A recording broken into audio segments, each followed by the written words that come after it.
suite, faut-il autoriser la vente d'alcool dans les stades des clubs professionnels? Ça fait débat. RMC, ça fait débat. Avec vous Lucas, plus de 70 députés La République En Marche souhaitent assouplir la loi E20 de 1991 en autorisant donc à nouveau la vente d'alcool dans les stades. Une manière de mettre fin, selon eux, à une double injustice. Oui. La première, l'interdiction de vente de l'alcool dans le stade ne concerne que les clubs professionnels. Si vous habitez dans l'Hérault, par exemple, demain, vous pouvez aller voir jouer l'AS Béziers, une équipe de National 3.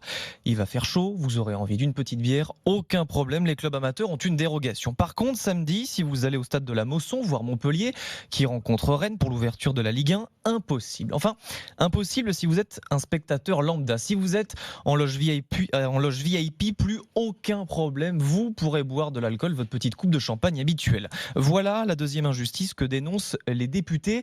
Une sorte de mini-lutte des classes à l'intérieur des stades.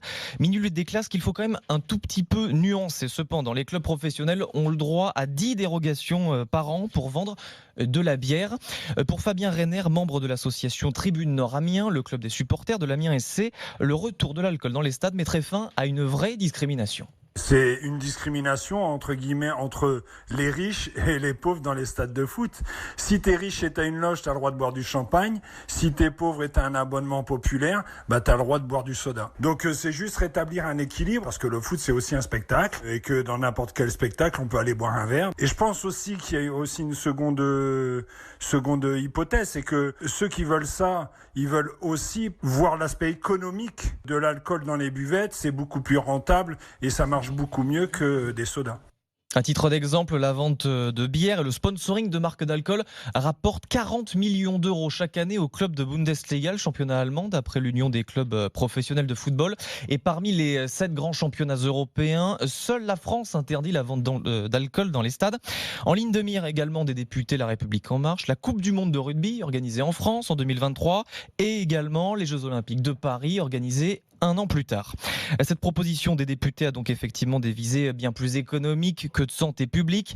Réintroduire de l'alcool dans les stades irait à l'encontre des objectifs en la matière, selon la dictologue Amine Benyamina.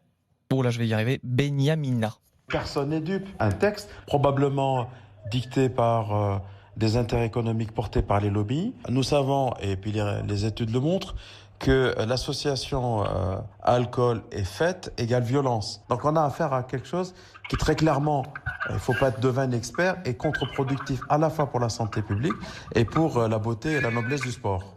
Mais l'argument avancé par la dictologue Amine Benanima, cet argument de violence est balayé par certains, pointant le fait que rien n'empêche aux supporters de boire de l'alcool avant d'entrer dans le stade et d'être donc tout autant alcoolisés que s'ils avaient consommé dans les tribunes.